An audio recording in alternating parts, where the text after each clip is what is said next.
Hello again from Dr. Kate. Here we're going to be talking about the wonderful world of content analysis. You can see on the subtitle where I say some serious counting, I'm going to be talking to you in particular about quantitative content analysis. Like other types of methodologies we've already covered, doing a content analysis requires that you are systematic about going through the analysis. So we're going to have some kind of a procedure or process that is already in place so that when you and others want to do a type of analysis that the instructions are clear. This then is going to allow for it to be replicable and that if you do it again or someone else does a content analysis again, that you're going to achieve similar results within a given margin that would be acceptable. Objectivity means that we're trying to build into the content analysis, we're trying to build into the way we look at something a way in which we are taking our opinions out of the equation as much as possible and are looking at evidence that is clear. And of course, when we're using numbers and counts and things, that's why this is, as I will discuss it, a quantitative method. We're looking at things that are actually there. That's what is meant by saying manifest content. We're going to take a look at some kind of a phenomenon that we can pull apart and study and count, measure in ways that are doable, replicable, and reliable. So why in the world would somebody want to do this? Well, the reason is you're trying to go beyond just sort of a surface look at something. It gives you a far better idea, or you want to call it a bigger or better picture of what's going on. We might be looking at content over time, which could allow you then to examine and document changes that have occurred. Another reason to do a content analysis is that we could pull out trends or patterns in something that we're viewing, especially when you are looking at different kinds of material over time. Through content analysis, you're trying to create for others what is actually part of the message. That's what we mean by the message's reality. So long story short, we're trying to, through setting up a process, tell others what's really there. So what don't we know? We don't know what was intended with a message. We only can describe in very defined ways what that message entails. We can't tell by a content analysis what somebody thought about a message, like one's reaction as a receiver of a message. That's not what we're trying to do. We don't know why something occurred, like we see a pattern. We don't know why we're seeing that pattern. All we can say is there is a pattern.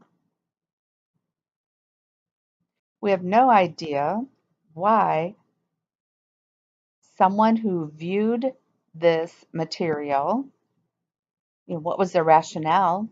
What was their motive? That's not the point of a content analysis. Again, think of it as we're describing what's manifest content that is already there. So why it got there, why it was chosen, a lot of those so what kinds of questions we can't answer, but it does have its usefulness. Or And what is it about? The major thing to think of with content analysis is that you are creating units of analysis. You are going to create a sample, typically, of like a selection of a bunch of messages. So let's say you want to look at nonprofit organizations of a certain size, and you want to examine the public service announcements that were created on behalf of public service, or excuse me, of nonprofit organizations, maybe the top 100. And you define the top 100 as the gross donations that are received in a given year. Now you could take a look at all public service announcements from 100 top nonprofit organizations, every single one of them. That would be the universe. Or you could take a sample of public service announcements from those top 100 companies. So you could sample each company's messages, or you could take out of those top 100 a random sampling of 25% of them and look at all the messages created by that top 25% or whatever that you decided upon, or even a sampling of the 100 top nonprofits and a sampling of the messages within that sample. So again, you might want to just sample everything, take a look at the content of everything. That's the universe. Or what's more likely is that you're going to want to go inside of that for smaller groups. You create what you're measuring, you as the researcher, and we'll get into what that all entails in a bit. Intercoder reliability is a term that is used frequently in content analysis. Intercoder, think of that. That means more than one person is coding or interpreting the data. You are telling some people that you've hired, they're usually grad students, that they need to go in, watch a film. We'll just give an example there. And while they're watching that film, they are supposed to count how many times they see acts of violence. And you're going to define for them by acts of violence, I mean, one example, number of hostile words or phrases used. Number two, number of acts of physical violence that made contact. Number three, number of acts of physical threats without contact. Number four, number of violent physical acts that both made contact and used a weapon of some sort, and so on. You are defining for your coders what it is they are to look for. And afterward, you are going to compare their results. You usually start out with a small little clip to try to train these folks into seeing what you want them to see. And that wouldn't be the only thing, in all likelihood, that they're looking at. Just words and acts of violence are probably a multiple variables that you are trying to get them to pull out of whatever it is you're having them look at. Intercoder reliability should be at least 70%. They're going to, in articles, say A or alpha equals point something. And if you have A or alpha equals 0.70 or higher, that's what you want to have it be an acceptable level of agreement. So your first step and the key step is, what is it you want people to look at? What are they supposed to be analyzing? Your content analysis coders. You can look at a larger picture, which would be a macro level, and there's some examples of that. You could look at very micro level. So let's say within let's say a 30-second public service announcement, you want to count how many words are used in the PSA. You want to count how many different individuals are depicted in a given public service announcement. You want to count the absence or presence of a tagline, like the thing to try to remember off of it. Maybe you also want to count, if there is a tagline, how many words are used in the tagline. Again, whatever it is you want to have counted, you need to determine that ahead of time. And as I mentioned, you might want it to be every instance or occurrence, which would mean you want to sample the universe of some phenomenon, or you want to take a proportion or sampling of that universe. I, in my past life, have been interested in local television news. So if I want to do a content analysis, I'm certainly not going to take a look at, and let's say the major networks here. So ABC, NBC, CBS, Fox, and I'd probably throw in MSNBC and CNN. Let's say that is my universe. I mean, can I possibly look at all broadcasts? No. Could I look at over a time frame, even 1 week, all broadcasts? Well, that would even be tough as well. So maybe I take a sampling within a given week, a sampling from each of those major news outlets.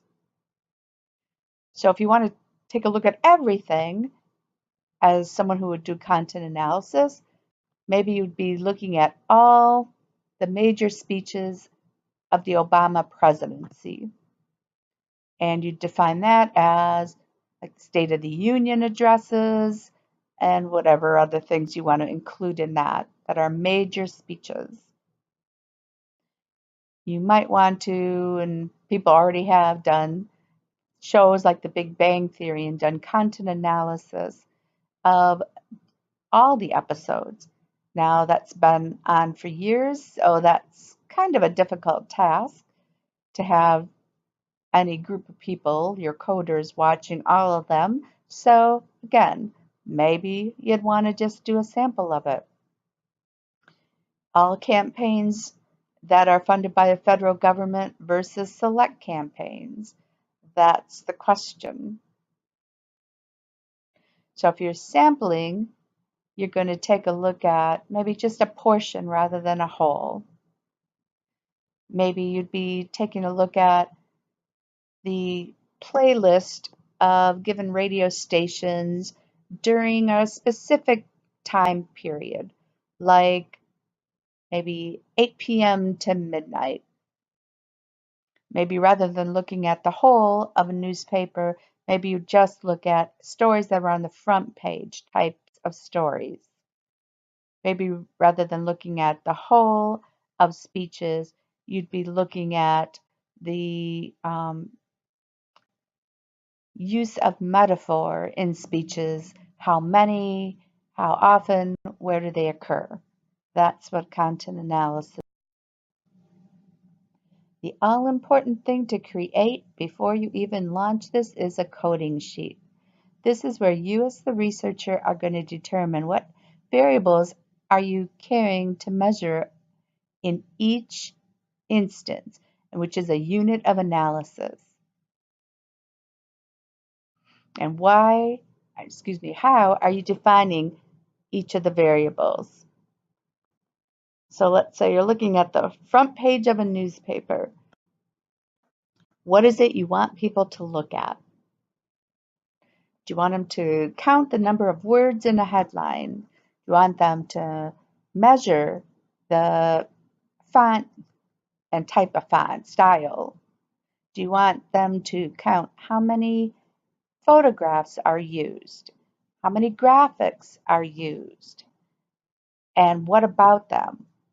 That's all you predetermine as the researcher in advance. And again, you have to tell your coders what is it they're measuring. Is it on the front page of the newspaper the word count of each of the stories that appears on the front page itself?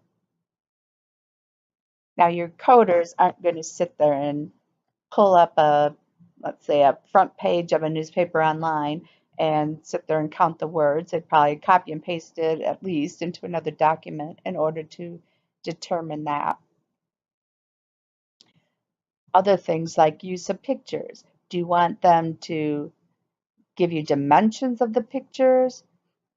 Does it matter if they're in color or in black and white? Does it matter what kind of caption is used? What is it that you care about? That's your job as the researcher to be clear for your coders. And what do you want them to do? Clearly enough so that once they've followed your instructions, you are achieving with them that intercoder reliability, that alpha of at least 70% agreement between your coders. So you start out small and then from there. And again, this intercoder reliability is particularly important with content analysis, which is CA, because if you don't have reliability between folks that are looking at data, you really don't have much of anything. How you increase your intercoder reliability is that your variables that you're interested in are as clear as you can possibly make them.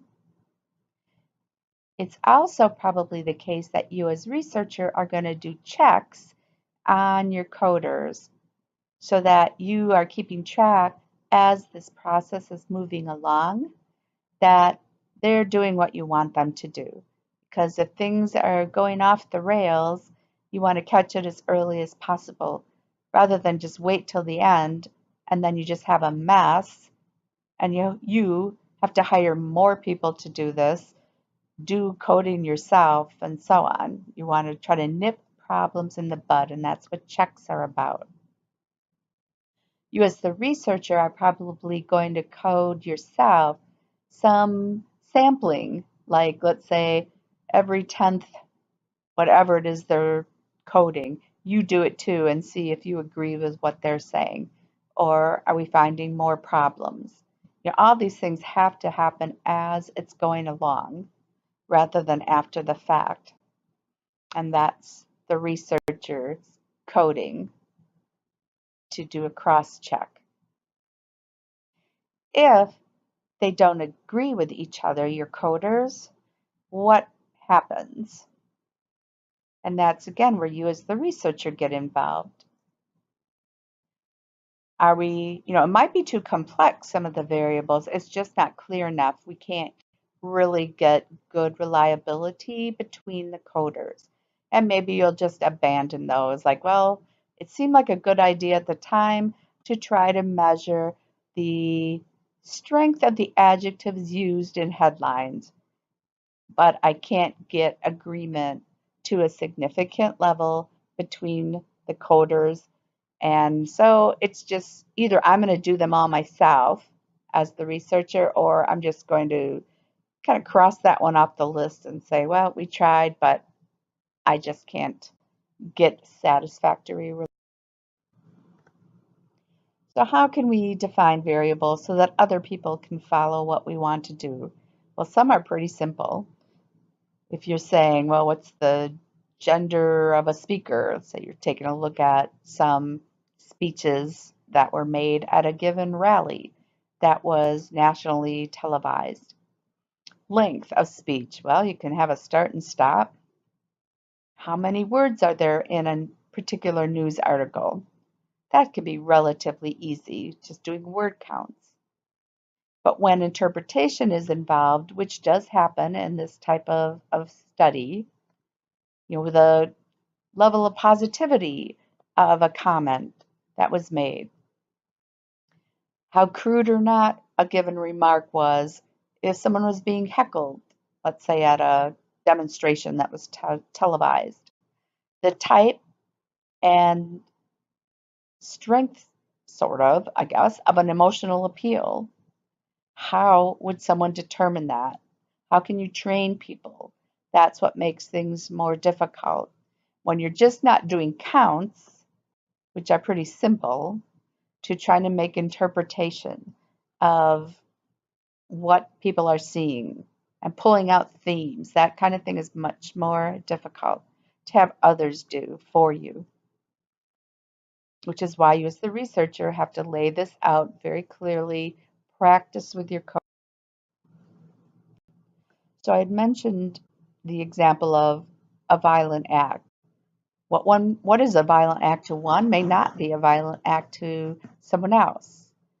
And there's tons of violence literature that does content analysis of cartoons and dramas and films and reality programming, etc.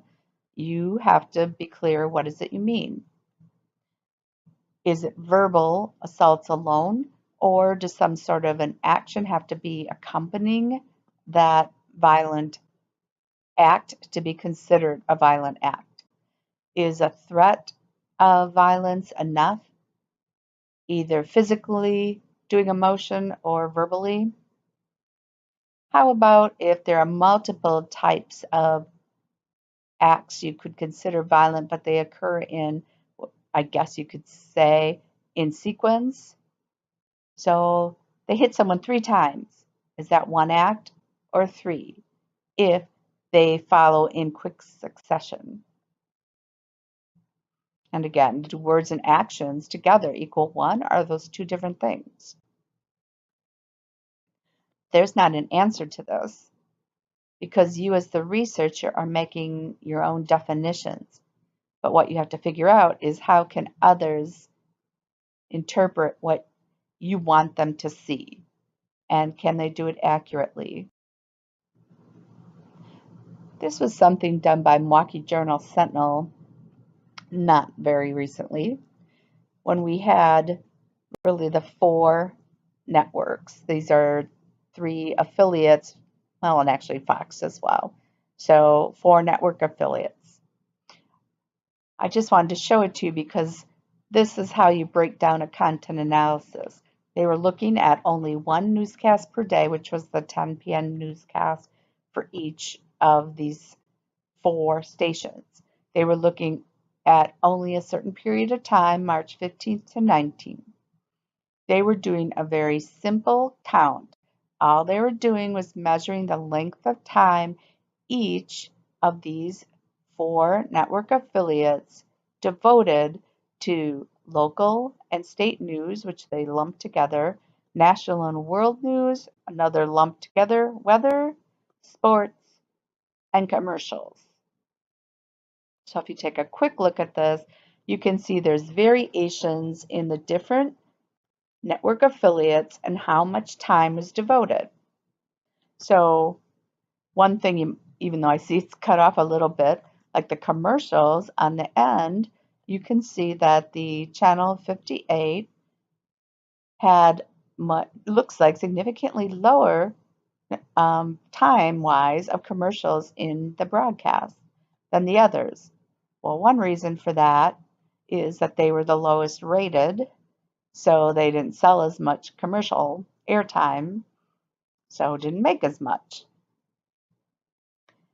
It's probably also why for that channel 58, the national and world news, which would be things they're taking feeds from their network, that they devote more time with that than really all of them, and significantly more time than two of the other network affiliates, and so on. And that's all they did was time stories. Very simple, too simplistic really for our social science world. So what else could you do? Well, how about give more of an idea of types of stories? There's a heck of a lot of local and national news stories. So let's talk about it a little bit more than that. What kind of visuals were or weren't used? What kind of graphics were or weren't inserted into the stories? Were they using live reporters? Were they just using the anchors to deliver the news? Was there a reporter on set as well? That's the kind of thing that could also be content analyzed. How many words were in the stories? How many edits of different types? That's what I mean by cuts that were used. Did they have, talking head approach versus live shots? All of this actually relates to what I was interested in during my master's days of the content and form of newscasts, of local television news. So what was not only the content or type of stories, but how was it delivered? Those were the kind of variables that at that time. When I was at Marquette University as a visiting professor for a year, I somehow got involved with a content analysis study, and this was of the movie related to it, I should say, The Passion of the Christ, which you may have heard of, with Mel Gibson. Someone had donated money, an alum, to Marquette to do this study, I suppose because it's religious, the movie, or I'm not sure why, but I got roped into it. The impetus for doing this was that there was this huge public relations campaign related to the Passion of the Christ, and incredibly successful. This film, prior to release, got more coverage, especially for a religious film, than had been seen to date. And it was hugely successful, particularly for a film that was religious by nature. And it also boils down to timing of anything that you do is pretty important. And I'll explain that. So the job, first and foremost, was to figure out what do we want to look at for coverage. We decided we were only interested in newspaper coverage. So that took away a lot of variables right there. So we're looking at newspapers. We wanted to look at every state, and we wanted to look at, if possible, the top 2 newspapers by state if we could get access to online stories about this Passion of the Christ film. So what did we want to do? We had a certain length of time, I think it was about 6 months prior to the release of the film, when a story occurred. What kind of a story? Was it hard news? Was it a feature? Was it editorial? Was it a letter to the editor? What was it? What type of a story? What state ran the story? Which newspaper was it? We divided the country into geographic regions. We also could do a word count, which was pretty simple. That was given to us with the online sources. If it was a red or blue state politically, how many stories there happened to be, which could be multiple on the same day, and total for each newspaper selected, where it was placed, as far as what section of the paper, when it occurred, and how that fit into a pattern. There were a number of things that were called key events, and they had to do with desecration of synagogues that occurred prior to the release of the film that were tied to the film. There were some incidents, like Mel Gibson's father did an interview that was wildly controversial, and other kinds of, I guess you could say, any kind of coverage is good coverage. Well, they certainly spurred a lot of discussion about Passion of the Christ before its release. And then we were trying to do, well, what kind of tone was there to the story and predetermine what that might be. And as we found out, that was very difficult for any of our coders to grasp. And by coders, I mean my children and a friend of my children were the coders. Not all of my kids, but just two of them. So what did we find? Well, unfortunately, the way that we determined how to collect our sampling system, we had 1,500 different articles, letters, etc. We found that there were definite time frames where there was a lot of flurry of news articles related to events associated with um, anti-Semitism, which is the desecration of synagogues and so on. Mel Gibson, some antics on his part, as well as his father, and as the movie got closer. We recoded tone, particularly my husband, and that did vary, we found, by where, if it was in the Deep South versus other parts of the country where the stories ran. The stories themselves were significantly longer than an average news article. And I found that my kids were not very good at this, which meant we redid it and that our intercoder reliability had to just be redone. So why did that matter? Well, the hope was we were going to get some coverage out of this ourselves for doing this. And instead what happened was the planned news story that was going to be on the Bill O'Reilly Factor, or whatever the heck his show was called, got cut in favor of Bill O'Reilly just reading a little bit of our results on air one night, and all that work for really not much of anything. That's the world of research for you. What are some other examples? Well, 9/11, the World Trade Center, there were many kinds of content analyses that were done. If you are interested in looking at that as a retrospective, it could be about different kinds of photography that was available. When did it air? How did it air? Just gave one example here of an eerie picture where you can see the second plane coming into view as the first tower had been hit. But I'd like you to give this a try on your own. I have this posted in our content for the week and also in the assignment area.